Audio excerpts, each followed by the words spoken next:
Hola, buen día. Buen día, ingeniero. Bueno, empezamos las clases entonces. Buenos días, ingeniero. Buenos días. Vamos a ahora, quedamos en este tema, creo, en la anterior clase. Características y estructuración de las partículas minerales. Bueno, la caracterización y la forma de las partículas es importante para diferentes tipos de obras de ingeniería civil. Vamos a ver, por ejemplo, si estamos usando un material para capa base para hacer pavimentación, entonces nosotros no necesitamos que las partículas sean muy angulosas ni tampoco planas y alargadas. Cuando se dice una partícula plana y alargada es cuando la longitud de la partícula es 5 veces mayor que el espesor. Cuando hay exceso de esas partículas hay que desecharlo. ¿Por qué? Porque si estamos pasando una compactadora, resulta que en el momento de compactar se quebran y se trituran las partículas porque son muy delgadas.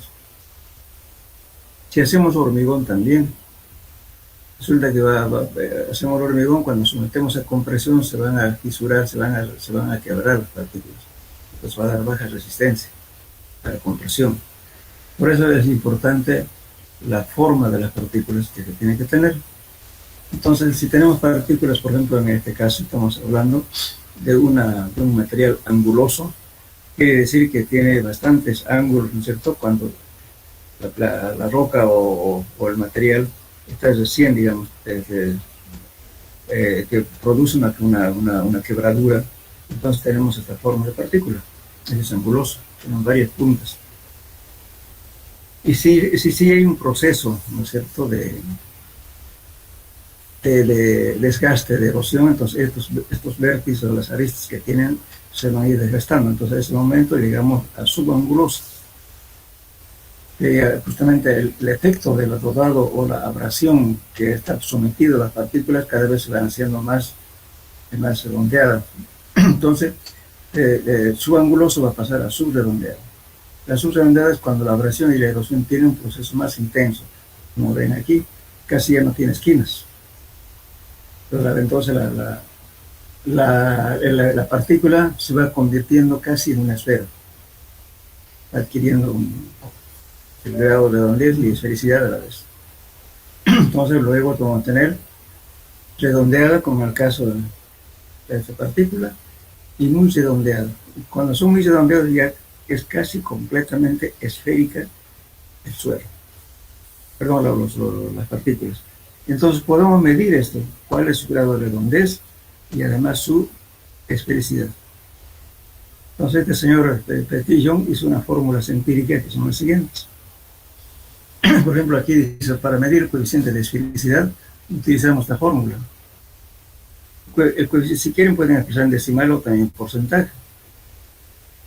El coeficiente de esfericidad es igual a D sub D sobre D sub C. ¿Y qué es D sub D? Diámetro de un círculo con el área igual al que tiene la proyección de la partícula descansando en el lado más plano. Lógicamente, si tenemos una partícula y lo soltamos a una altura, la partícula siempre va a caer en el lado más plano, ¿verdad? Jamás va a caer de punta, como decimos, siempre va a caer la parte más plana. Y D sub C es el diámetro del círculo inscrito dentro de esa figura. Entonces, aquí lo vemos objetivamente esto, fíjense, ¿no? Bueno, le voy a comentar esto. No solamente, digamos, en cuanto a poner capa base, qué sé yo, también hay métodos de diseño de hormigones que se utilizan justamente las partículas tal como están en el sitio. En cambio, los métodos que seguramente han visto ustedes en materiales de construcción y resistencia a materiales, los métodos de dosificar con hormigones. Tenemos el García Balado, tenemos el método ACI, en fin, hay varias formas, ¿no es cierto?, de dosificar un hormigón basándonos en una curva ideal, que se llama la curva de Bolognesi, ¿verdad? Se me van a acordar. Entonces nosotros buscamos siempre un agregado que esté bien al medio de la curva de especificaciones, pero algunos métodos, por ejemplo el método O'Reilly, es un método cubano-soviético que utiliza los agregados tal como está en el sitio, y para eso determina el coeficiente de esfericidad y el coeficiente de redondez. Entonces ellos trabajan con ese material y para optimizar justamente el cemento. Entonces es un método muy independiente de las personas que quieran ver ese tema. En el Instituto de Investigación y también en la biblioteca hay un método comparativo que se dice dosificación de hormigones mediante el método ACI y mediante el método ORREL. Entonces, bueno, yo lo hice el trabajo, está con mi nombre, ¿no? Un tema de investigación. Y comparamos justamente los dos métodos y para eso hicimos un trabajo justamente de estadística de determinar el método del coeficiente de esfericidad y de redondez. Es un trabajo bastante moroso para determinar eso porque se debe hacer esta verificación si estamos usando canto rodado, hay que hacer en diferentes épocas del año. El río Piraí varía en función del tipo de lluvia. Si llueve Cuenca Alta, tenemos en la zona de Santa Cruz, tenemos ya agregados más duros, porque la distancia es mayor, pero viene desgastándose, todo elemento blando se desintegra. Y cuando es de la cuenca baja, entonces los agregados son más blandos. ¿Por qué? Porque no se han hecho todavía partículas al llegar a esta zona, por la distancia de transporte que hace el agua. Pues por eso hay que hacer una estadística, ¿no? Para sacar una media. Casi un proceso durante el año de investigación, diferentes épocas del año. Bien, pero ahora vamos al caso. Entonces, si quieren más información, pueden buscar ese libro, ese tema de investigación. Bien. Bueno, ¿y cómo se hace esta prueba? Se toma una porción, ¿no es cierto? Se cuartea el material, se lo lava bien las muestras y se obtienen las partículas limpias. Y luego de una altura aproximadamente de unos 30 centímetros se largan las partículas a una superficie y van a caer de esta forma. Y luego se saca una fotografía, una altura aproximadamente de 30 centímetros, y van a tener siempre, ¿no?, una figura en planta como esta, ¿no?, esta o bien esta. Entonces, ¿de ahí qué hacen?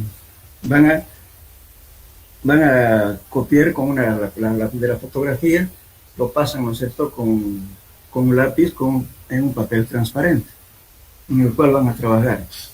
Entonces, con los circulímetros que tenemos, vamos a tratar de ver cuál es, digamos, el círculo que abarca, por ejemplo, todo esto por fuera. Eso es circunscrito.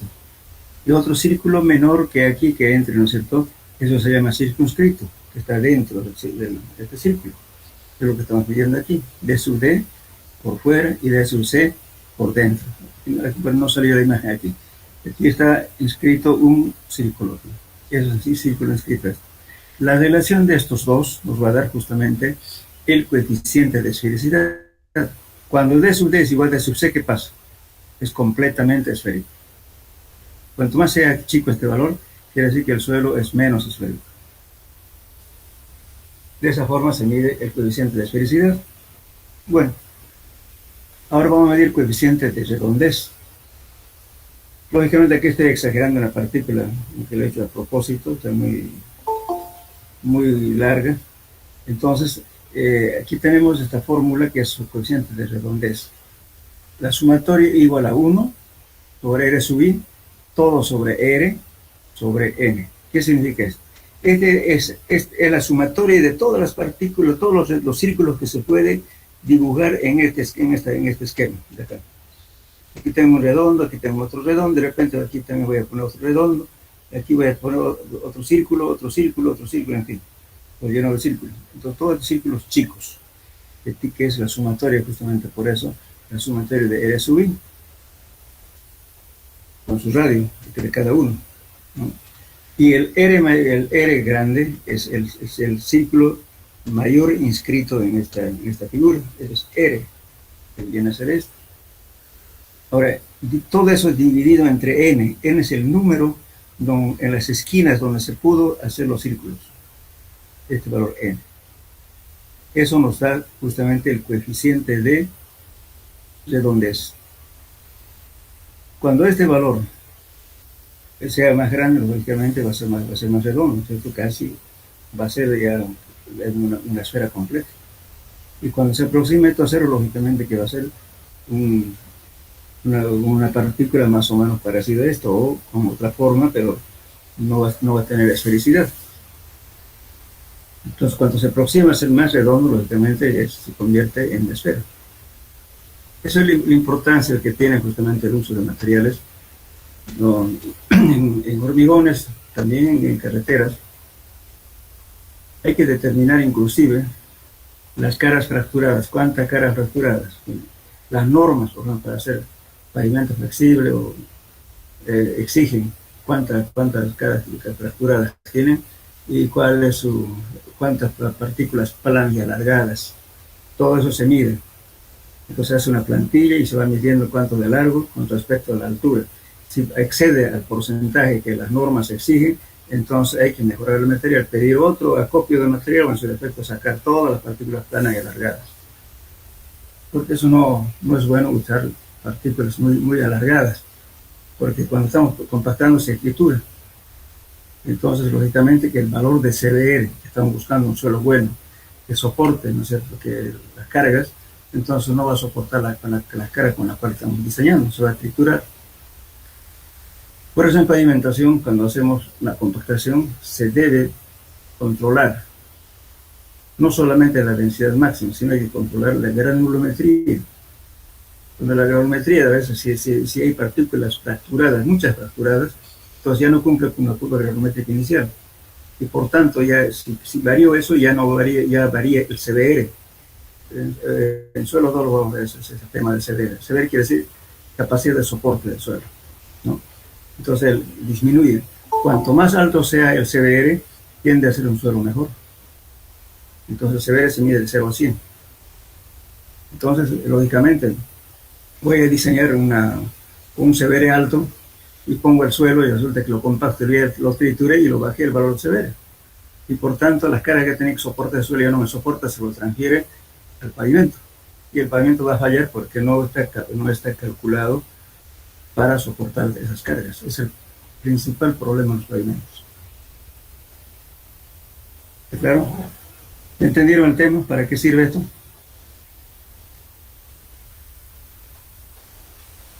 ¿Jóvenes? Hola. Sí, Sí, ingeniero. No hay... Entonces, eso es la justificación de este tema. ¿Por qué queremos que las partículas siempre tengan la menor cantidad de angulosidad? Pero ahora, cuando son completamente esféricas, tiene mejor acomodo. Pero si hacemos hormigones, ¿por qué va a pasar? Va a fallar por adherencia. En cambio, cuando tiene algo, digamos, alguna angulosidad, traba mejor, ¿cierto? Porque la arena, ¿qué función cumple en un hormigón? La arena se llena los espacios vacíos, ¿no es cierto?, con la ayuda del cemento. El cemento es una película que se adhiere, que aglutina. Entonces la arena es simplemente para rellenar los huecos que dejan las partículas más grandes, que son las gravas. Pues las gravas tienen que tener una cierta trabazón. Si son totalmente esféricas, puede llegar a tener un volumen, digamos, más compacto, ¿no?, pero fallaría por adherencia. Entonces lo ideal es tener partículas siempre que sean subredondeadas, ¿no? No completamente redondas, ni tampoco que sean subangulosas ni angulosas. Que está trabajando con esto también estamos bien con la subredondeada, o bien redondeada, pero ya este es muy redondeado, es completamente esférico. Bueno, entonces esa es la idea de entender que la importancia que tiene justamente la forma de las partículas.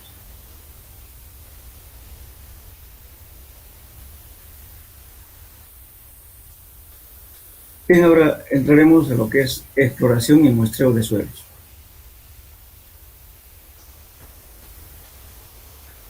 La finalidad de realizar la exploración del suelo en la etapa del proyecto como de ejecución de una obra es obtener datos confiables, seguros y abundantes respecto al suelo en que se está tratando.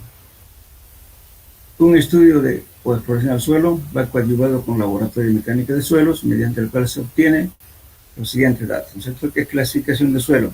Para clasificar el suelo, ¿qué necesitamos? Hacer los límites de Asterberg, que es límite líquido, límite plástico, límite de contracción, etc. Granulometría, límite de plasticidad, porcentaje de humedad, ángulo de presión interna, asentamientos, relaciones gravimétricas. Entonces, las muestras obtenidas pueden ser totalmente alteradas como como también suelos inalterados. Pero independiente de eso, primero vamos a hacer lo siguiente. ¿Cuál es la importancia de la exploración en diferentes etapas? Pues nosotros aquí estamos llamando etapa preliminar, qué sé yo. En realidad, todos los ensayos son los mismos. Anótenlo por favor, porque no se olviden. Aquí me olvidé colocar lo que es las tres etapas. Una etapa que es preliminar, luego etapa definitiva y etapa de constructiva. En tres etapas hacer esos estudios. Y le voy a explicar cómo. Por ejemplo, si estamos haciendo una carretera, vamos a hablar de carretera para entenderlo mejor. ¿Qué hago yo? Bueno, voy a recorrer el lugar, ¿no es cierto?, donde va a atravesar mi carretera y ver si realmente esa carretera va a ser adecuada o tendré que hacer otra variante. ¿Qué es la variante? De repente me tengo que desviar por un lado porque la zona que estoy estudiando es muy accidentada, entonces voy a ver la variante que voy a hacer. Pero en la etapa preliminar, ¿qué hacemos? Estamos buscando justamente un financiamiento, ¿no? Para ver a qué organismo nos va a financiar, cuánto va a costar la plata aproximadamente para hacer el proyecto, cuánto de plata vamos a gastar. Entonces, en esta etapa preliminar, se usan las mismas herramientas que en la etapa definitiva y en la etapa también de ejecución de la obra. No lo mismo herramientas, los mismos ensayos, solamente que en la etapa preliminar va a ser menos densificados los sondeos. Puedo hacer que sea sondeos cada 100 metros o de repente cada 300 o 500, dependiendo de la zona. De tal modo, ¿no es cierto?, que me den datos aproximadamente qué cortes voy a tener, qué tipo de suelo, si hay mucha arcilla, si hay mucha piedra, en fin. Todo eso me da una pauta y voy a calcular aproximadamente los datos preliminares que tengan, ¿no es cierto? Voy a calcular aproximadamente cuánto va a costar una obra, aproximadamente. Eso se presenta en la etapa preliminar, que va justamente a hacer el estudio, previo trazado primeramente, va a entrar topografía, y junto al topógrafo, el topógrafo va a ser ya el eje de la carretera, y entra ahí mecánica de suelos. Entonces las pruebas que se hacen. Tiene el eje de la carretera, vamos a hacer a 3 bolivios, es decir, en zigzag, y en lugares accidentados. Si planificamos hacer, por ejemplo, cada 100 metros, de repente va a haber una zona accidentada, tendremos que hacer los 30 metros, o 40 metros, algo así, en partes intermedias. No siempre va a ser cada 100. Puede ser, ¿no? Estamos haciendo cada 100, pero a veces hay zonas accidentadas y hay que hacerlas a menos distancia. Bueno, entonces trazamos con eso y decimos, bueno, aquí hay un montón de material, digamos, arcilla, que blanda, que nos sirve, hay que hacer cambio de material, nos va a costar demasiado. Pero ya sabemos aproximadamente, de repente, si sale eso, vamos a buscar otra variante, por otro lado, de repente la zona es mejor, vamos a producir menos gasto. Entonces se presenta en la etapa preliminar y se dice cuánto va a costar el proyecto. Según una entidad que va a financiar. Una vez que financia justamente el proyecto al diseño final. Y le dan plata y dice, bueno, señor, esta cantidad para el estudio definitivo y luego financian la obra. Entonces, en esa etapa ya se define, ya viene la etapa definitiva o también se llama al diseño final. O sea, con los datos, ahí sí no tenemos que fallar, porque todos los estudios, en vez de hacer 100 metros, lo haremos cada 30 metros, cada 25 metros, dependiendo de la zona. Pero con los datos reales, a mayor profundidad, con mayor cuidado, todas las pruebas que se hagan, no tienen que fallar. Entonces, con esos datos se elabora la licitación. Entonces, bueno, aquí está el estudio, tanto va a costar movimiento de tierras, tanto va a costar cambio de materiales, y bueno, la obra va a costar tanto. Muy bien, entonces, con eso conseguimos el dinero y licitamos a diferentes empresas que hacen, que construyen. Y luego, una vez adjudicada la obra, viene el proceso de construcción. En la etapa de constructiva también un laboratorio, que es parte de uno de la empresa ejecutora de la obra, y otra empresa que es la supervisora y otra que es fiscalización. La fiscalización hace parte de que el propietario el que tiene la plata, puede ser la alcaldía, prefectura, no sé, o en su defecto la supervisión es parte intermedia contratada justamente para que no salga muy caro y tampoco no salga mal hecho la obra, lo principal. Muy bien. Entonces, ¿qué se va haciendo? El proyecto es como la Biblia.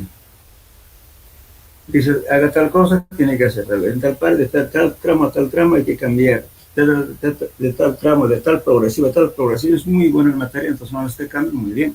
Pero sin embargo, puede ser que en ese tramo, que no se ha estudiado, digamos, es un sondeo cada 100, pero depende de los 50, de repente hay un material que es malo.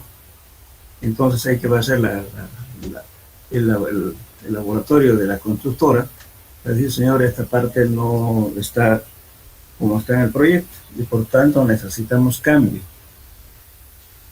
Un suelo de mejor calidad, vamos a estabilizar o vamos a cambiar. Entonces la supervisión que hace, verifica si es verdad lo que está diciendo la empresa constructora o no. Si es verdad, dice muy bien, sí es verdad que es tanto. Entonces hace la consulta con la fiscalización, con los que manejan la que son dueños de la plata, dicen, mire, esto pasó, entonces necesitamos cambio y tanto, bueno, dan órdenes de cambio. Dan un cambio de órdenes. Por eso en obras siempre se lleva un libro de obras, de todo escrito. Si usted está enojado, digamos, con el constructor, se enojó con el supervisor, no necesita hablar por último. Es pura notas, como en el libro, pues el libro tiene que estar notariado cuando se apertura el libro. Tiene que se yo, van a la notaría, hacen notariar y ya están.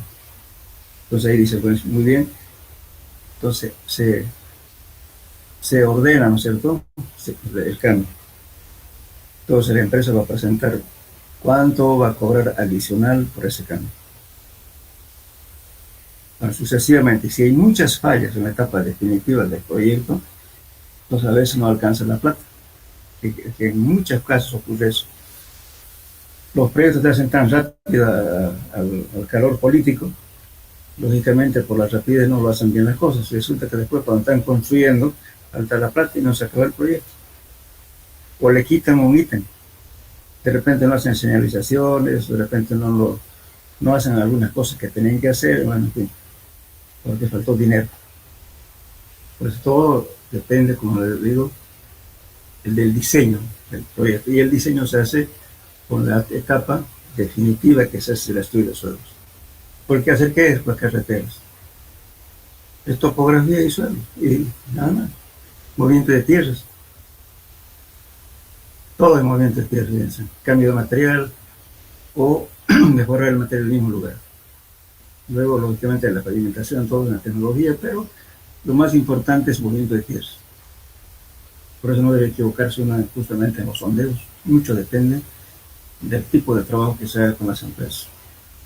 Algunas veces, con los tiempos muy cortos que hacen, por ejemplo, algunos trabajos lo ponen en tiempo muy corto, eso obliga a que no se hagan algunos ensayos en laboratorio, sino se las chanflea.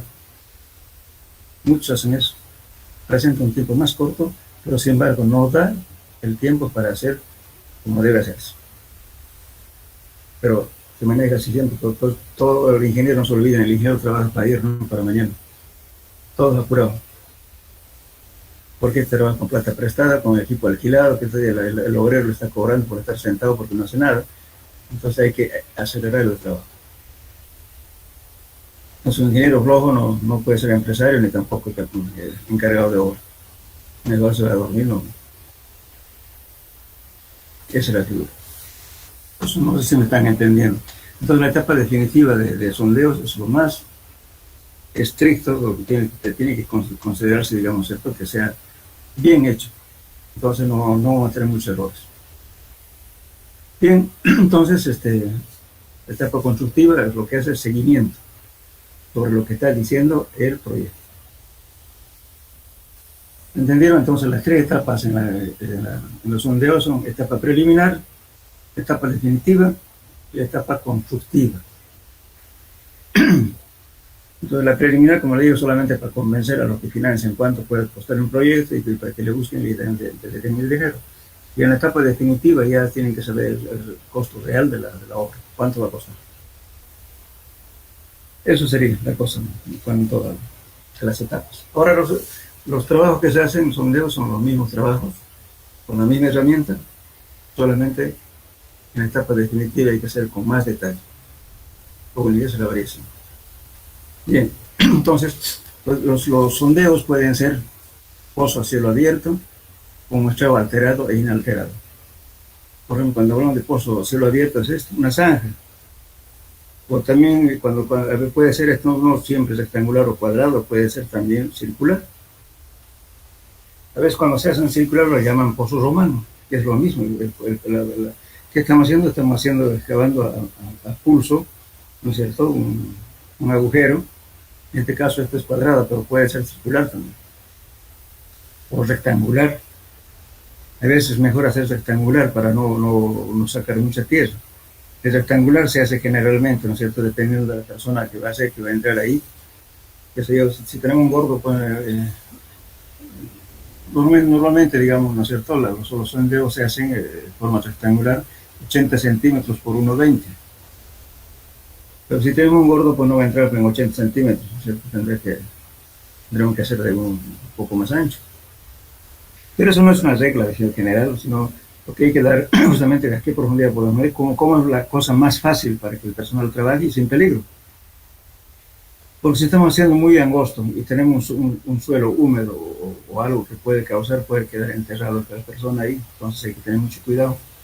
Algunas veces se hace escalonado. Se hace la excavación ancha, después se va haciendo como gradas, ¿no es cierto? Va acortándose las distancias, ¿no es cierto?, en anchura hacia la profundidad.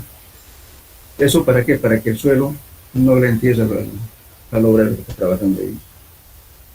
Entonces, ese método que es a cielo abierto es el que nos da datos más fidedignos, porque estamos viendo, fíjense aquí, por ejemplo, en este esquema, estamos viendo clarito este material. Estamos viendo todas las cosas que está ocurriendo en el suelo. Entonces, nos permite determinar un perfil real. Y las muestras obtenidas también es real. En cambio, cuando usamos en forma indirecta, a veces hay que tener mucho cuidado por eso, para mostrar que nos sea muy representativo el perfil geológico de un presentador. Ahora también decimos que este método justamente se puede sacar muestras alteradas como también inalteradas. Las inalteradas son fíjense aquí, aquí es arcilla con grava.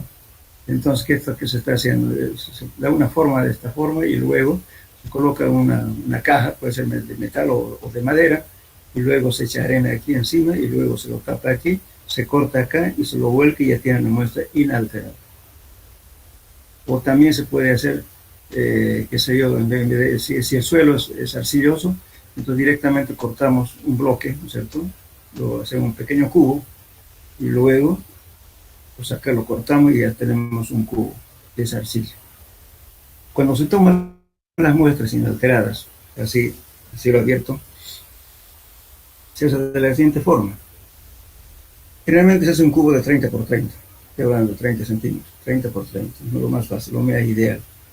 Entonces, cuando se saca ese material, lo primero que hay que hacer es parafinar, de que vamos a llevar a larga distancia. Luego de parafinar, entonces, ¿qué hacemos? Le ponemos una tela de algodón y lo costuramos con una aguja.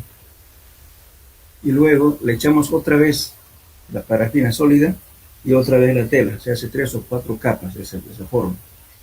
¿Eso para qué?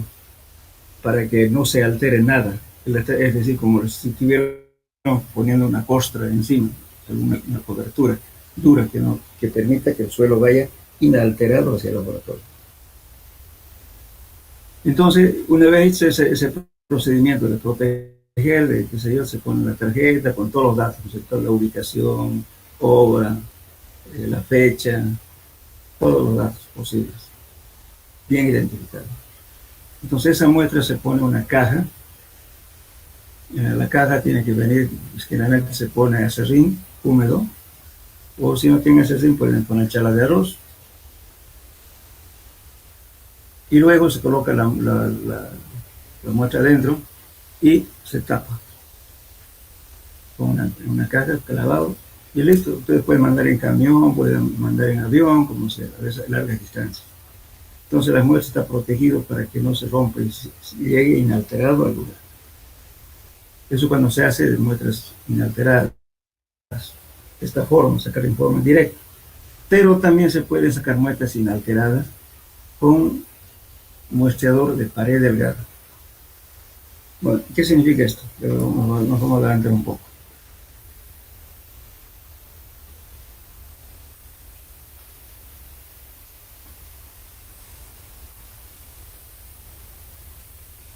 Bueno, este es un muestreador de pared delgada.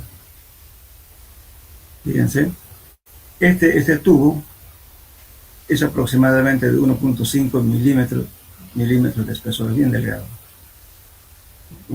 Es un cilindro, un borde afilado acá, y luego lógicamente está enroscado aquí. Este es un cabezal, esto es metal, y luego tiene un orificio aquí con una pequeña válvula y con un resorte. Este también tiene un agujero, y aquí vienen las barras, ¿no es cierto?, para sacar, para empujar, para que se clave este muchedor. Muchas veces se toman las muestras, no siempre van a tomar superficialmente, podemos tomar a 5 metros, 10 metros, 12 metros, 15 metros, para depender de la edificación que hagamos. Entonces hay que sacar muestras inalteradas de arcilla para hacer sus ensayos. ¿Qué ensayo hacemos con muestras inalteradas?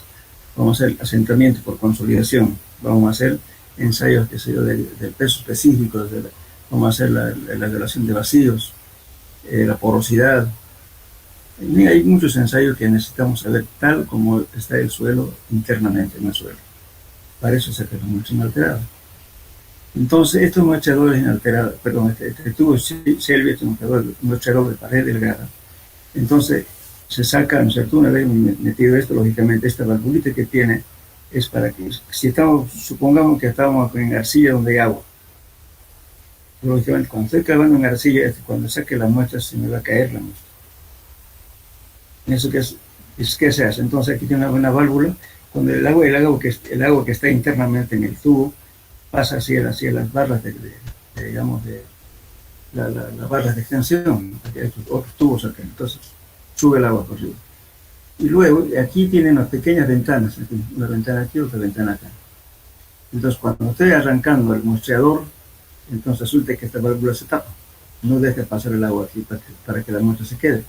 Y el agua es obligado a salir por la parte lateral. De ese modo sacamos la muestra y recuperamos para que no se chorree la muestra. Entonces este es un muestreador especial. Entonces una vez sacado eso, lógicamente queda en el tubo, que vende negro es un tubo de pared delgada, entonces se sella con parafina sólida y también se sella en la parte inferior con parafina. Entonces ahí medimos, ¿no es cierto?, cuánto de muestra estamos obteniendo. Entonces le vamos a medir exactamente cuántos centímetros tiene la muestra internamente. Es un dato. ¿Para qué se toma ese dato? Justamente tenemos que determinar, cuando estamos sacando, podemos empujar con un pistón para que salga la muestra. Ahí lo vamos a achicar. Entonces, lo otro es, cuando está saliendo la muestra, de repente lo estiramos, lo elongamos un poco la muestra, va a ser un poco alargada. Entonces tenemos que hacer ¿qué cosa? Tenemos que sacar su porcentaje de alteración. Entonces esa alteración tiene que cumplir lo que dice aquí, fíjense. Aquí. ¿Qué hacemos? Estamos adelantándonos un poco, por favor. Muestreos con tubo de pared delgada con tubo Shelby. Con este método se obtienen muestras diferentes, profundidad y de mejor calidad que con el STP. El muestrador se hinca a presión, pero sin embargo, para determinar la calidad de las muestras se debe verificar la siguiente perturbación mínima. Aquí estamos viendo el grado de alteración. Estamos viendo la alteración por diámetro. Si yo lo estoy empujando, ¿no es cierto?, la estoy achicando, ¿no? Y cuando salga ya del tubo voy a tener que estirarlo. Pero eso me va a variar en diámetro. Entonces, ¿qué tengo que hacer? Entonces, el diámetro exterior es el diámetro interno del tubo y el diámetro exterior es el diámetro exterior es el tubo el proceso del... A ver aquí. El diámetro interior es este, ¿no? Es el D. Ahora, como lo estoy estirando, este diámetro va a variar. Entonces le estamos llamando aquí este diámetro. El diámetro de tanto tiene que ser así. Cuando lo estoy sacando, me va a variar esto. se va a variar el diámetro porque lo estoy alargando, entonces achica el diámetro. Y dividido entre el diámetro interior, entonces eso tiene que tener solamente una variación del 0,1. En porcentaje es 10%. Si varía más del 10%, entonces quiere decir que le alteré mucho y por tanto la muestra no me sirve. También verifico la longitud recuperada. Como le estoy empujando con pistón, de repente la aplasté mucho. Entonces, eso es lo que va a salir la muestra más corta. Y de repente le estiré mucho también, ¿no es cierto? Para que salga la muestra. Entonces la alargué mucho. Entonces hay dos posibilidades de eso, fíjense. Entonces puede ser, si la achicó, me va a dar 0,98. Y si le estiro, me va a dar 1,02. Entonces, ¿qué estoy haciendo? Esto, la variación de longitud solamente admite 2%. El 98 a 100 es 2. ¿Cierto? Si yo lo expreso en porcentaje, 2%. Igualmente aquí, el alargamiento puede admitir 2%, ¿no? Si no cumple estas condiciones de la muestra, tampoco sirve. Tengo que muestrear de nuevo. Por eso hay que tener mucho cuidado en sacar muestras inalteradas. Entonces, una vez sellada esta muestra, ¿no es cierto? Con todos los datos, se pone una tarjeta con todos los datos correspondientes, profundidad, el tipo de el número de muestra, de qué lado está sacando la muestra, en fin, todos los datos que se colocan, tipo de obra, todo. Entonces, esto se puede mandar a largas distancias. Algunos, por no tener muestreadores, digamos, estos tubos que son especiales, porque no se debe utilizar un tubo cualquiera, digamos, por ejemplo, que sea de latón, no sirve, porque el latón se oxida. Entonces, sacar ya, recuperar las muestras de un cilindro oxidado va a ser difícil, ser totalmente alterado. O tienen que ser de acero inoxidable o de una aleación de cobre, que no se oxida. Por eso cuestan caros los tubos. Entonces, el tubo se lo sella y se lo manda al laboratorio. Muchas veces cometemos eso cuando no tenemos muchos tubos. ¿Qué hacemos? Lo sacamos del campo, la muestra, y lo colocamos en un tubo de plástico para que vaya al laboratorio. Muchas veces el tubo no lo devuelven cuando van al laboratorio lejos. Entonces, por eso es importante cobrar el costo del tubo, porque sabemos que algunas muestras, por ejemplo, de aquí, cuando no había triaxial, no había consolidación, se mandaba a Cochabamba o bien a La Paz. Entonces ya no lo devuelven y el mostrador, el tubo. Entonces, bueno, hay que cobrar el tubo, bueno, porque hay que hacer rosca, que se va a fabricar, y eso es caro. Entonces, de ese modo llega allá intacto y van sacando las muestras cuando quieren hacer diferentes ensayos. Entonces hay que tener mucho cuidado. Por eso decía, cuando estamos sacando las muestras inalteradas en un cielo abierto, en un pozo cielo abierto, entonces ahí hacemos la costra, como les decía, mediante tela y parafina sólida, para que no se distorsione la muestra.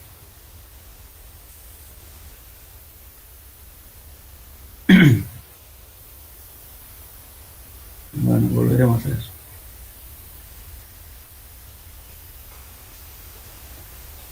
Bien, se entendió, ¿no es cierto? Entonces hemos visto las muestras alteradas e inalteradas, que se puede extraer, ¿no es cierto?, de un pozo a cielo abierto o bien con muestreadores de pared delgada a diferentes profundidades.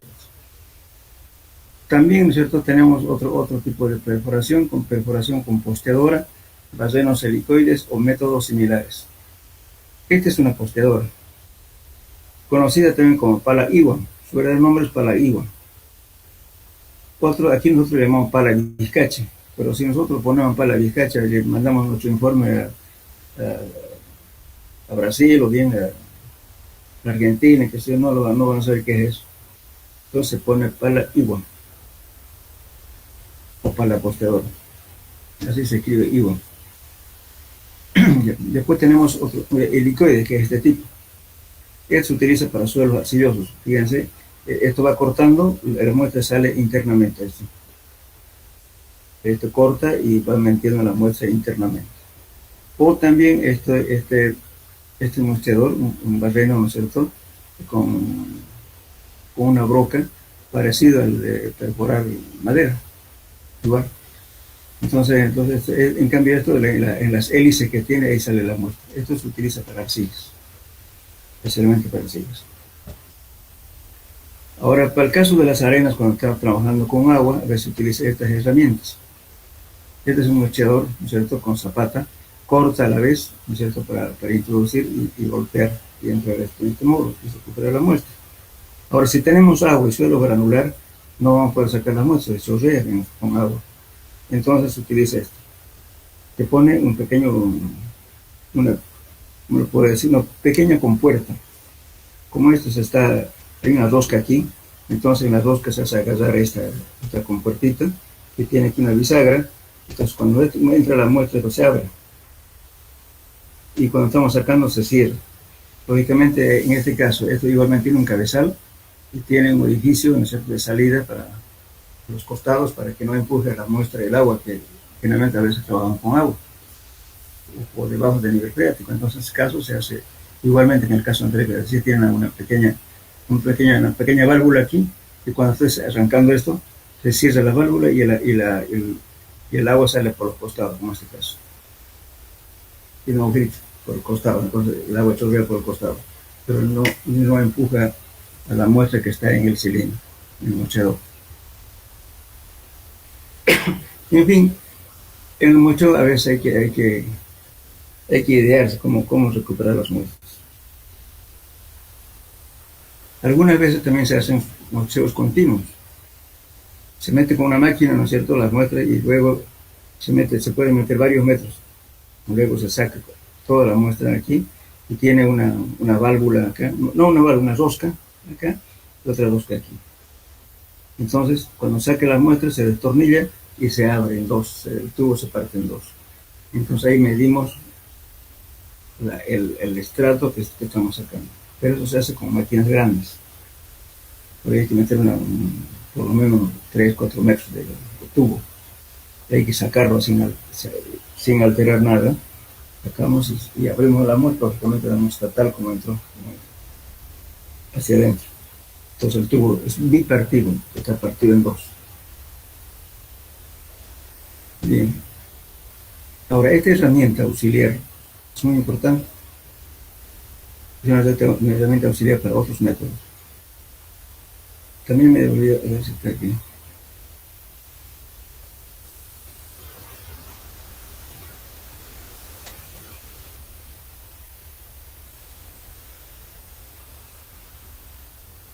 No, pues me olvidé. Ya, entonces, por ejemplo,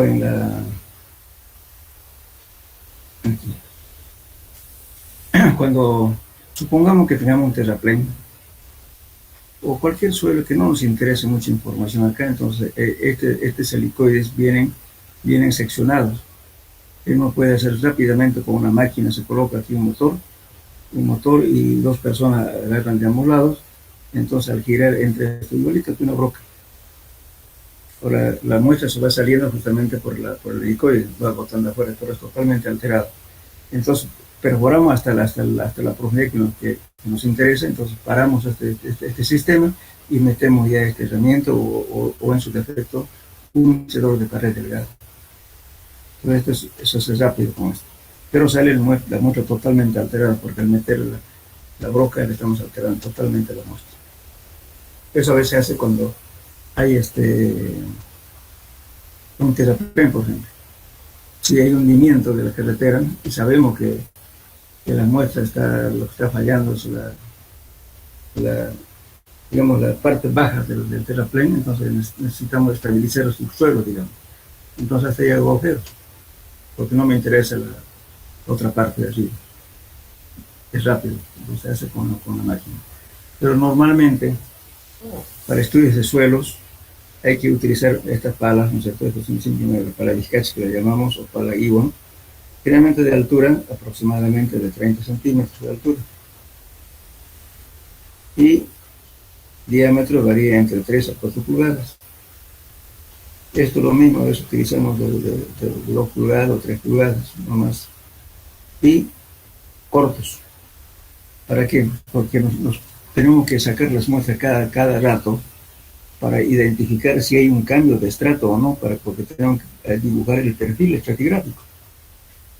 Si lo hacemos muy largo, no vamos a ver dónde cambió, porque la muestra está saliendo alterada aquí. Por eso es que la herramienta se utiliza cortas, no herramientas muy largas.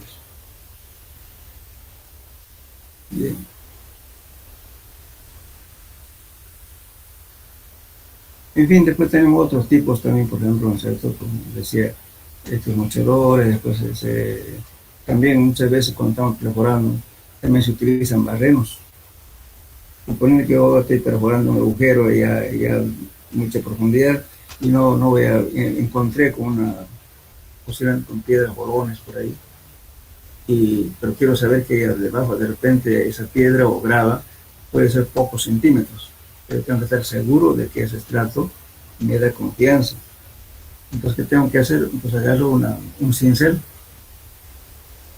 ¿cierto? Un cincel hecho con acople y luego lo golpeo con un martinete, ¿no es cierto? Y puedo partirlo la piedra y atravesar ese estrato que me está impidiendo continuar el sondeo. O muchas veces meto un cono, el cono grande, ¿no es cierto?, del diámetro del agujero que estoy haciendo, pues el cono que hace, lo aparta la piedra que me está molestando y me permite seguir sondeando para abajo. Eso también se hace, este tipo de trabajos muchas veces en el sistema que un dibujo.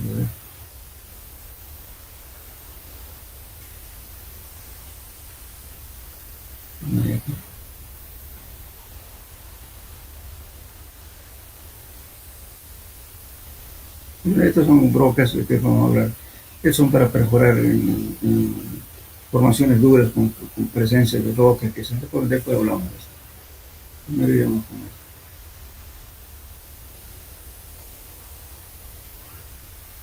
Bien, ¿hasta aquí claro o tienen dudas?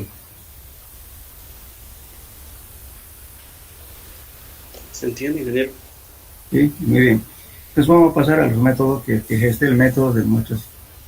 Primero vamos a hablar, antes de muestras lavadas, vamos a hablar del método de SPT, este método. SPT quiere decir Standard Penetration Tester o penetración estándar. También se llama ensayo normal. Este ensayo que es aquí es un método, ¿no es cierto?, que se utiliza, este es un muestreador o penetrómetro de tersaje o penetrómetro estándar, como se llama así, porque está estandarizado a nivel mundial. Entonces está, fíjense, está las dimensiones, la longitud de este es un cilindro que tiene una rosca aquí y otra rosca acá. Entonces lo que hacemos es justamente aquí un cabezal, esta es la punta y esta parte se llama zapato. Todo está con medidas. Aquí en China, no sé, el equipo del SPT es la misma, por eso se llama estandarizado.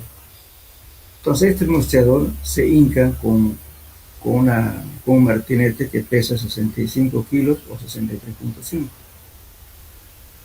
Bueno, aquí vamos a ver esto. Bueno, este es un equipo de SPT.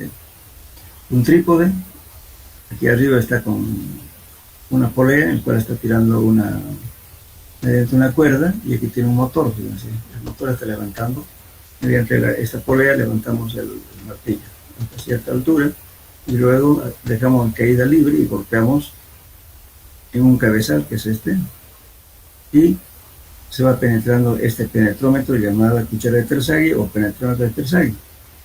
Hemos visto que era este.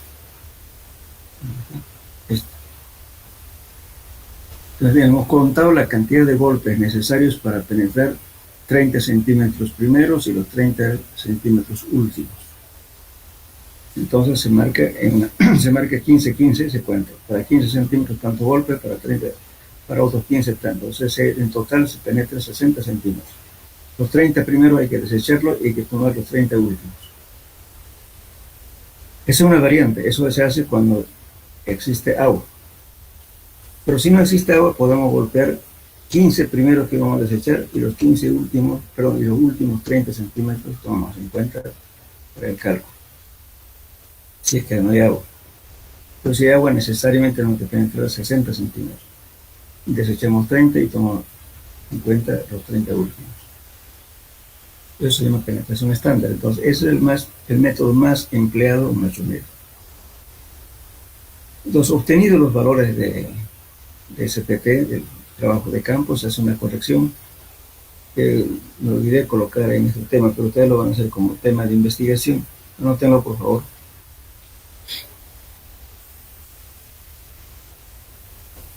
Las correcciones que se debe realizar,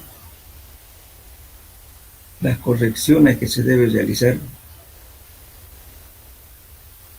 en un ensayo de SPT.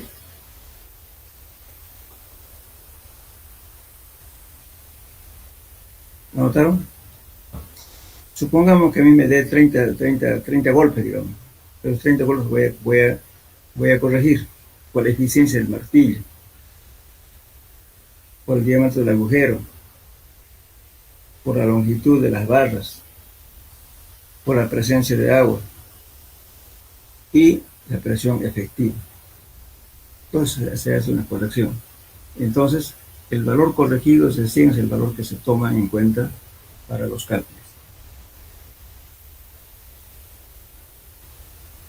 Bien, entonces, ¿me entendieron, no? O sea, la tarea es la determinación de las correcciones que se debe realizar en un ensayo de SPT.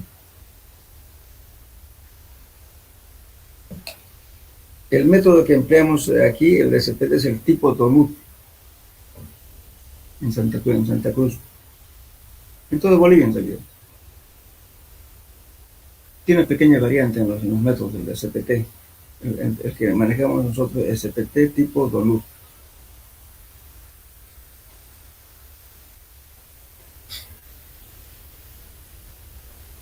Bueno, ¿está claro? Sí, ingeniero. De nuevo la pregunta, por favor. Ya. Ya. Determinación de las correcciones que se deben realizar en un ensayo SPT.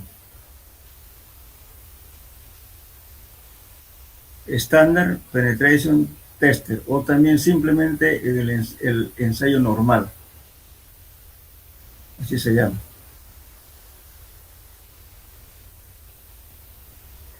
Por favor, hay autores que consideran más correcciones que otros. Por favor, van a leerme un libro argentino, un brasilero, un mexicano. Por favor, ¿ya? Hay bastante información sobre eso. Bien. Ahora nos vamos a lo siguiente. A las muestras lavadas. ¿Qué significan muestras lavadas? Fíjense, acá tengo un trípode con el cual hice el ensayo SPT, pero supongamos, ¿no es cierto?, que yo tengo que entrar 30 metros y yo pongo agua a los 5 metros, digamos 3 metros. ¿Cómo hago para profundizar eso? Ustedes quieren acabar un agujero en arena 30 metros, no va a ser imposible, ¿verdad? Entonces, hay dos formas de hacer eso, ¿no? Si en caso se pudiera hacer colocar un ADN o colocar un tubo conductor, o también llamado casing o camisa de revestimiento, se coloca aquí un tubo para que no haya derrumbe de este suelo. Supongamos que sea arena húmeda, porque este se va a derrumbar, entonces no va a poder profundizar. En lo posible sería conveniente no usar agua para perforar ni tampoco lodo bentonítico. Si se colocaría los tubos de revestimiento sería excelente, pero lamentablemente es un método un poquito difícil hacer eso. Se puede tranquilamente colocar un revestimiento o lo que llamamos camisa hasta 8 metros, pero después de colocar 8 metros no lo arranca el tubo usted con grúa. Se agarra muy fuerte, entonces por eso se recurre a las muestras lavadas. Las muestras lavadas, que quiere decir que te voy a colocar el lodo bentonítico para profundizar mi sondeo y estabilizar las paredes para que no tenga derrumbe. De ese modo yo puedo entrar a bastante profundidad. Entonces, ¿cómo funciona esto? Aquí en ese caso, cuando estamos hablando de muestras lavadas, ¿qué estoy haciendo? Estoy usando el mismo varillaje, aquí tengo un trípode, ¿cierto? Y voy mediante un mecanismo que es este se llama Kelly, o cabezal de Kelly. Está escrito aquí. Entonces, y tengo un depósito donde estoy preparando mi lodo. Pero en lo posible también hay que colocar aquí un depósito de sedimentación, de tal modo que la muestra que está saliendo por aquí con arena, qué sé yo, se deposita aquí, se sedimente. Y luego con esta bomba de alta presión inyecto agua. Entonces esta herramienta está girando y me está desprendiendo sedimento. Entonces el lodo que tiene una viscosidad alta, entonces se atrapa las partículas sólidas y lo saca y lo deposita en el depósito primeramente de sedimentación y luego al pozo principal, que está con lodo. Y luego lo vuelvo a reinyectar. O sea, es un circuito, ¿no es cierto? Estoy inyectando y estoy sacando, inyectando, sacando. ¿Para qué? Para sacar sedimento. De tal modo que yo pueda avanzar a mucha profundidad. La herramienta puede ser que si quieren este tipo de roca, una aleta, en fin, va a depender de en qué formación vamos a atravesar. Si tenemos roca, si tenemos piedras, vamos a utilizar herramientas de este tipo. Así, estas son unas aletas, fíjense, se coloca acá viene de todo tamaño, esta es una broca con tungsteno, fíjense, este es un tungsteno, acá, entonces tiene revestido un tungsteno aquí, es duro, entonces puede romper piedra, entonces cuando estamos girando, si utilizamos un motor, podemos girar y romper la piedra y atravesar la cama de grava, qué sé yo, con esta herramienta. También se pueden hacer unas pequeñas aletas en forma casera, parecido a estas, un poco más pequeñas. Eso justamente para atravesar, digamos, estratos donde hay gravilla, por ejemplo, porque si no, no vamos a poder sacar las muestras. Y aumentar la viscosidad del lodo para poder sacarla todo el elemento pesado. Por eso utiliza la bentonita. Entonces le estamos llamando muestras lavadas, ¿por qué? Porque le estamos adquiriendo las muestras en boca de pozo. Entonces, como estamos sacando, entonces el ingeniero o el técnico está aquí, en la boca de pozo, saca una muestra y se pone en orden cronológico, donde vamos a ir justamente viendo los estratos que estamos atravesando a diferentes profundidades. Eso nos va a permitir plasmar un perfil geotécnico. Y de las muestras que recuperemos, vamos a sacar las muestras y vamos a analizar en laboratorio. Entonces, este método de las muestras lavadas se trabaja en forma combinada. Avanzamos 1 metro o cambio de material y sacamos la herramienta a rotación. Luego colocamos la herramienta de percusión, que es esta acá. La herramienta, o sea, se trabaja con doble herramienta. Vamos a permitir golpear con esta misma herramienta y con esta herramienta a rotación voy a ir haciendo el agujero y impregnando de bentonita en las paredes para que produzca deslumbramiento. Estoy haciendo eso. El objetivo de eso es cavar, ¿no es cierto?, para que no deslumbre. Y entonces pongo aquí en la punta cuando yo quiera golpear y sacar las muestras. Aquí saco la herramienta a rotación y método de percusión y con la cuchara estandarizada de Terzaghi. Eso va en la punta aquí. Golpeo y voy a entrar aquí 30 y 30, ¿no sé? 60 centímetros. Entonces ahí me está recuperando la muestra natural, sin alteración. Esa es la muestra que tengo que recuperar, eso es lo que voy a llevar al laboratorio para su respectivo análisis. Hay que tener mucho cuidado en hacer esto, ¿no? Aquí midiendo, controlando justamente en qué profundidad estamos y luego ya sacamos la herramienta de rotación y metemos la percusión. También podemos hacer, si quieren, con máquina, con motor también, o si quieren con manual. Aquí está un dibujito que lo hacemos manual. Simplemente esto es una barra que le va moviendo la herramienta y va profundizando porque estamos metiendo agua a presión, agua con bentonita, mediante esta bomba. Entonces el agua sale por aquí, trae el sedimento.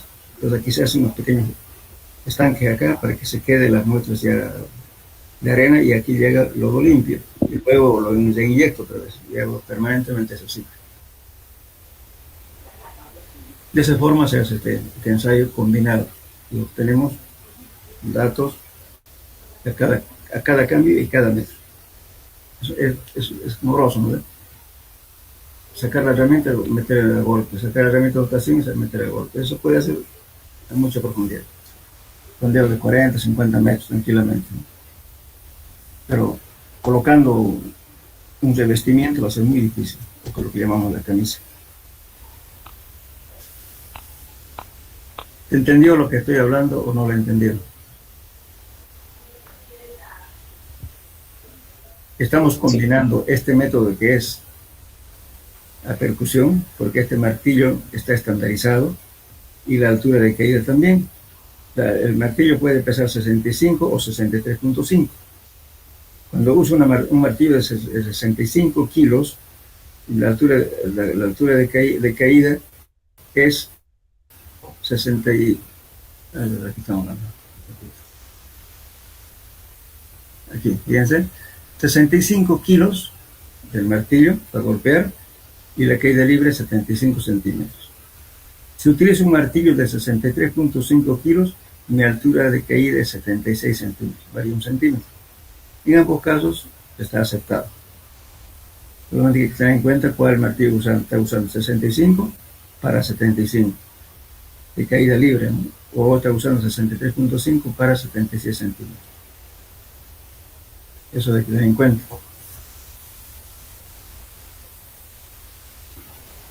Bien, entonces, que se está contando el número de golpes, ¿no es cierto?, que se está dando con el martillo para penetrar 15, 15, 15, 15. Y se toma en cuenta para nuestro cálculo los 30 últimos. La suma de 15 más 15, 30. No se cuentan los valores de 1 hasta 30 centímetros, sino cada 15 hay que tomar en cuenta. 15, 15, 15, 15. Si no hay agua, pueden hacer ustedes los controles cada 45. Desechan el primero 15 y toman en cuenta los últimos 30. En total, 45. Pero eso también está aceptado por norma CPM y la ASTO. Pero si está trabajando con agua, con lodo bentonhídrico, necesariamente tiene que entrar a los 60.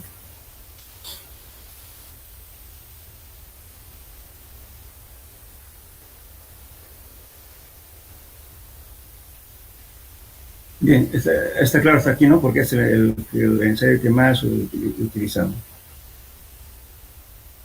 Ahora, ¿qué obtenemos con el? Fíjense. Y resulta que Terzaghi hizo un estudio. Con el SPT dio los golpes. A su vez, hizo un ensayo de compresión simple o compresión combinada. Este es curso U de rotura. Está en kilos o centímetros cuadrados. Por ejemplo, esto es para arcillas. Ojo, cuando hablemos de arcillas van a hablar de consistencia.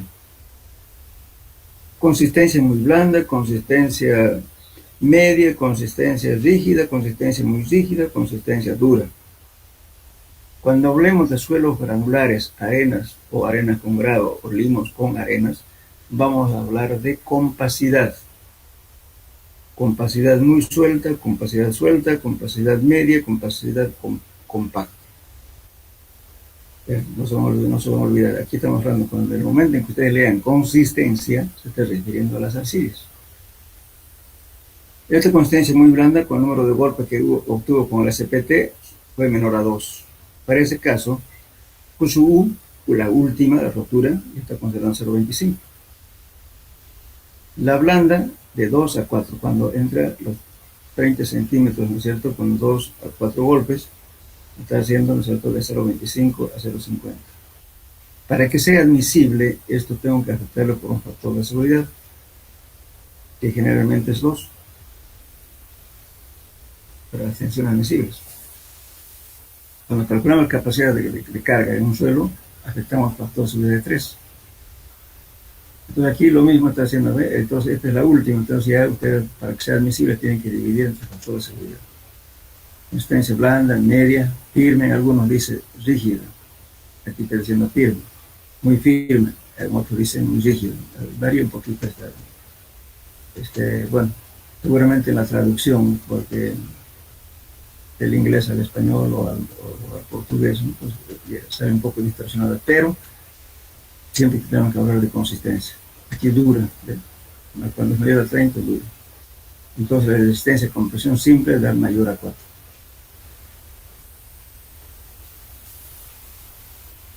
Bien.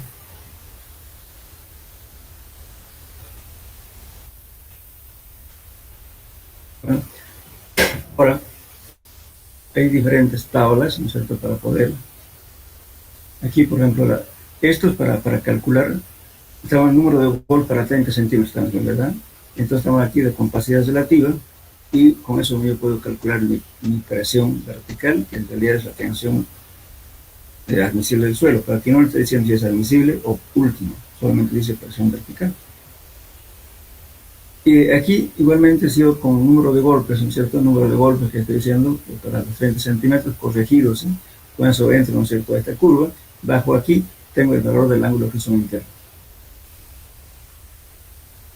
Entonces, para saber, ¿no es cierto?, la compacidad, por ejemplo, ¿no es cierto?, aquí está suelta, muy suelta y suelta. Entonces aquí está compacidad media, compacidad compacta, compacidad muy compacta. Por si acaso, a los suelos se debe reconocer en dos grandes grupos: suelos friccionantes y suelos no friccionantes. Los suelos friccionantes son aquellos suelos que tienen ángulo de fricción interna alta, como son las arenas, o arenas con limo o arenas con grava. Y suelos no friccionantes son las arcillas, no tienen ángulo de fricción interna, tiende a cero. Teóricamente decimos que es cero, pero no se pone cero nunca. El ángulo de fricción de un suelo es aproximadamente 0,01, algo así, un valor muy bajo, pero no se pone cero. Es siempre un poquito de ángulo. Generalmente a veces cuando se hace un trabajo, por ejemplo, el corte directo, qué sé yo, siempre le da alrededor de 10, de 5, 12 o 15 el ángulo de fricción interno. Y también la cohesión. Decimos, por ejemplo, suelo grabar con cohesión cero. Pero ¿qué pasa cuando hay humedad? Hay siempre algo de cohesión. Entonces se pone un valor 0,01, por así decirlo, no cero, directo. Algunos sí ponen cero. Yo por nunca pongo 0,01 pongo. Bien, después tenemos aquí, son algunas fórmulas que vamos a ver después. Aquí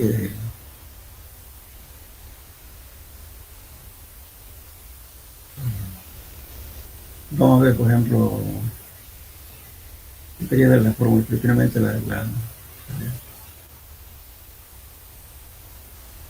bueno, vamos a ver aquí lo siguiente. Con el valor de n, por ejemplo, ¿no es cierto?, estamos calculando el n, el número de golpes, puedo ir calcular mis tensiones admisibles, fíjense, en base a los datos del ensayo del SPT. Lo tenemos, a ver.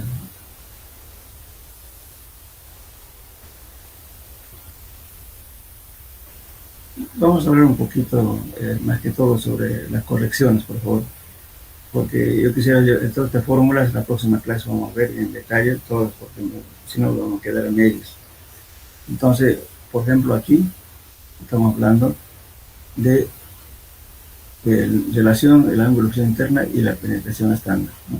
Entonces estamos hablando aquí estamos hablando de compacidad. La compacidad nos está dando justamente, hay una tablita que está viendo aquí, el grado de compacidad, no sé si lo tengo aquí. Aquí está. Esta es la densidad relativa y nos da el número de golpes. Este es el valor del número de golpes de SPT, y aquí es 15%, 35%, 65%, 85% y 1, cuando es mayor a 50. Entonces, con todo esto calculamos los valores. Ahora, para hacer la corrección con la presencia de agua, tenemos esto. Un abaco.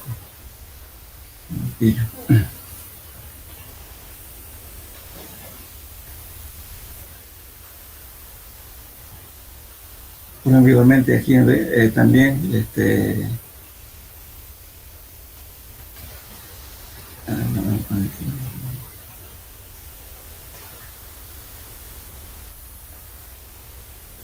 acá, cuando ven ustedes la corrección, cuando la tarea que le estoy dando, esto se corrige de la siguiente forma. Lógicamente ahora no vamos a ver qué ustedes. Aquí estamos calculando factor de corrección FC. El n corregido, tenemos el n de campo por el factor de corrección FC. Y este FC viene de esta, puede ser de este abaco o bien de estas ecuaciones. Entonces, cuando tenemos, digamos, por ejemplo, la presión efectiva, estamos calculando si tiene presencia de agua, cuando lleguemos al capítulo de cálculo de presiones, van a entender esto, pero nos estamos adelantando un poco. Entonces yo, dependiendo, cuando hay presencia de agua, voy a calcular la presión efectiva, que se llama la presión intergranular, también se llama, o presión efectiva, que es la misma.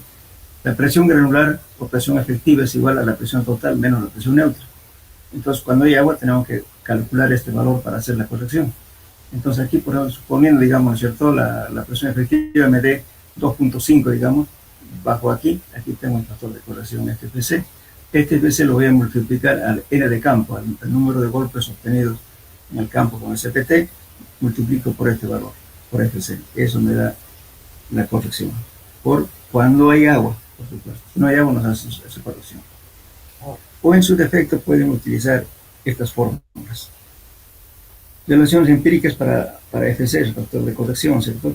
Que se hace de esto cuando este es sigma 0' es presión efectiva en kilonewton por metro cuadrado. Este de Liao-Widman, que fue propuesto en el 1986, es 9.78 raíz cuadrada de 1 dividida entre la presión efectiva.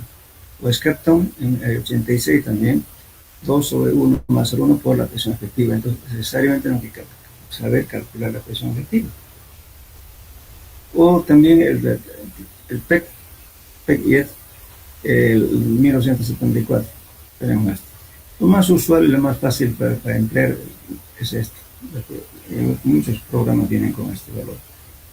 Realmente aquí tenemos 1 dividido en esta es la presión, como el valor de la presión. Esta es la presión debido al peso propio del suelo menos la presión, menos el peso expresivo del agua multiplicado por su altura. Esto nos da este sigma 0'. Pero, o en su defecto, usamos este ahora. En los programas ya que viene ya calculado esto, a veces ponen esto. Hay este programa, ¿no es cierto?, en computadora que uno puede calcular este valor directamente. O sin temor a equivocarse, ya en la práctica se ha demostrado que el n multiplicado por 0.8 más o menos algo aproximado con las correcciones que se hacen. Pero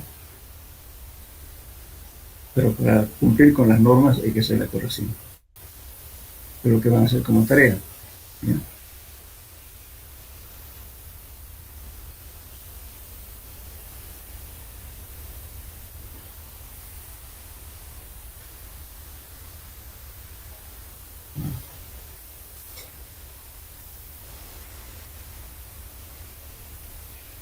Para que no se vayan con las dudas, vamos a ver esta ecuación. Mire, para calcular tensión admisible, tienen que respetar ustedes las unidades que se están empleando aquí.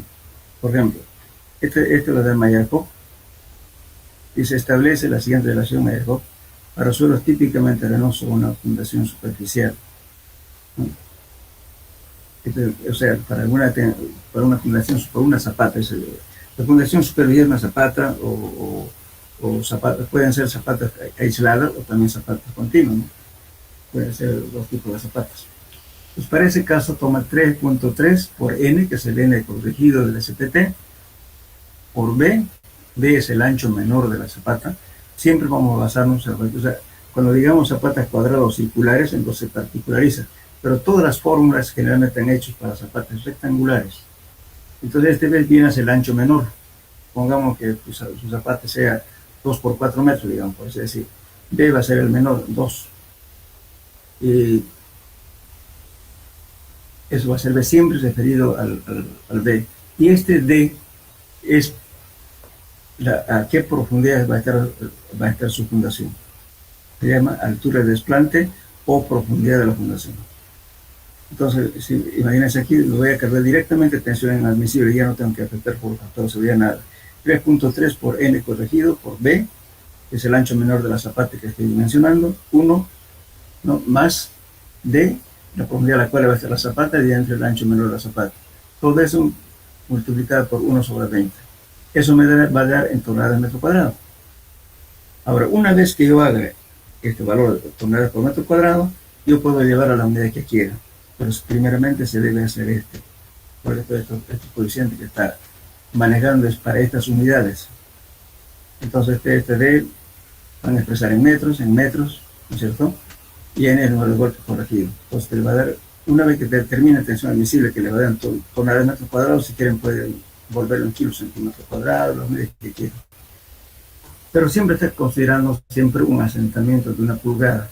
En todas las dimensiones, las estructuras, se admite una deformación, ¿cierto?, de 2.54, que es una pulgada. Solamente en algunas estructuras muy especiales el asentamiento tiene que ser cero. ¿En qué caso? Cuando estamos haciendo un búnker, por ejemplo, para rayos, como ser rayos de cobalto, para tratamientos quirúrgicos, ¿no es cierto?, o para el tratamiento de cáncer que utilizan los médicos, ¿no es cierto?, los elementos radioactivos. En ese caso, no tiene que ver fuga, no tiene además el revoque no tiene que ser directamente con cemento, si te dice otro material, ¿no? Y también no tiene que tener ninguna deformación. Lo otro, por ejemplo, para antenas, que se yo, digamos, por ejemplo, las antenas con un satélite, por ejemplo. La antena que está en la guardia está en conexión con tu cascatario. Entonces la cimentación ahí, por ejemplo, se tuvo que hacer sin ninguna alteración, ni un milímetro, porque las antenas están dirigidas justamente en dirección al satélite. Y hay una pequeña variación y ya varía. Pues en su caso sí hay que hacerlo. No se admite, digamos, para este tipo de fundaciones esta deformación, pero estructuras normales se admite hasta una pulgada, que es 2.54 centímetros. Ahora, sobre esta misma fórmula, Terzaghi dice, ¿no es cierto?, para un ancho menor o igual a 1.30, se utiliza esta fórmula. Fíjense que empírico es n y directamente sobre 8, este n corregido.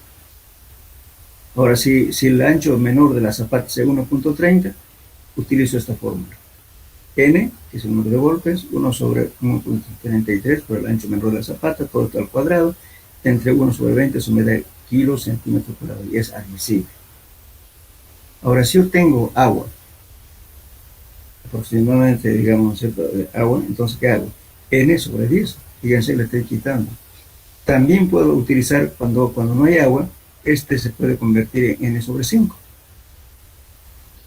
Cuando no hay agua, pero ustedes saben que en la práctica nunca el suelo va a estar sin mojarse, ¿verdad? Si llueve siempre vamos a tener problemas de agua, entonces el número n siempre hay que dividir entre 10. Porque en algún momento, un instante, aunque sea, el suelo va a estar completamente saturado y con agua. A no ser que lo tengamos totalmente confinado, que nunca le llegue agua, en ese caso sí. O una ladera donde hay un drenaje bastante alto, entonces podemos decir n sobre 5. Pero si hay agua, n sobre 10.